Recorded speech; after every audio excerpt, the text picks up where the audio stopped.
जब कुछ काम करवाना ही नहीं था तो क्या फालतू में चक्कर लगवा लेती है ये मैडम लोग। एक तो इतनी गर्मी और ऊपर से लिफ्ट भी काम नहीं कर रही थी।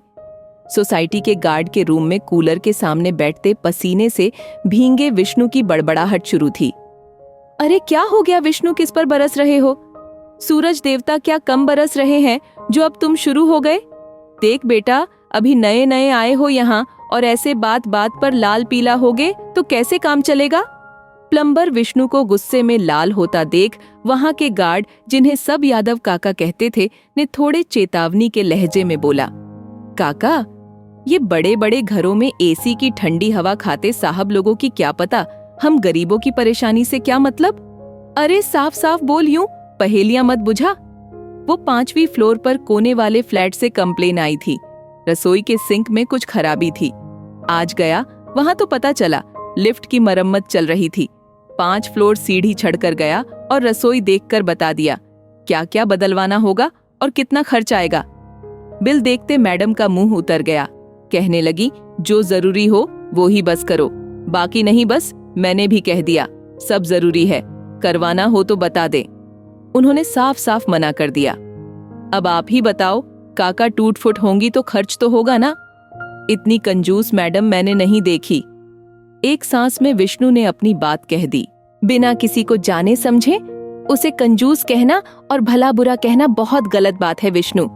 और तू भी कोई दूध का धुला नहीं। सालों से जानता हूँ तुम्हें, मेरे गांव से जो हो। जरूर तुमने कुछ फिजूल के खर्चे भी जोड़ दिए होंगे अपनी एक्स्ट्रा कमाई के लिए। बता क्या मैं गलत हूँ? यादव काका ने कुछ तीखे स्वर में कहा। हाँ जोड़े थे तो क्या सिर्फ एक पेंच टाइट करके आ जाता?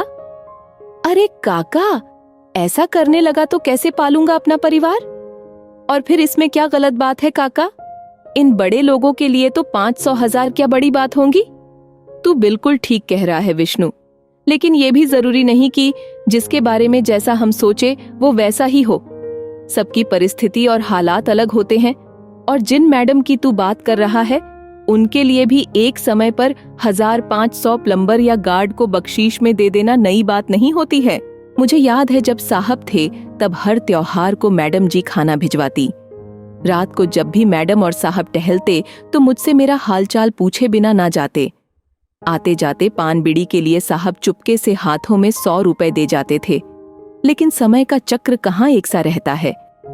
देवता समान साहब असमय चले गए, पीछे छोड़ गए अपने दोनों बच्चे और मेम साहब। कंपनी वालों ने कुछ पैसे पकड़ाकर अपना फर्ज पूरा कर लिया तो वहीं दूर पास के कुछ रिश्तेदारों ने 13वीं निपटाकर अपना फर्ज निभा दिया। जो बचत थी वो साहब ने इस फ्लैट को लेने में खर्च कर दिया था। अब तो मैडम जी एक एक पैसे जोड़कर बच्चों के भविष्य संवारने में लगा रही हैं। ऐसे में तू उन्हें कंजूस कह रहा है? सब समय का खेल है। विष्णु राजा को रंक बनते देर नहीं लगती।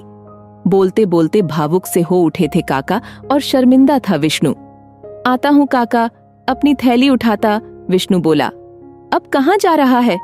मैडम जी के घर उनसे माफी मांगने और सिंक के नीचे का वो एक पेंच कसने जिसके कारण पानी टपक रहा था।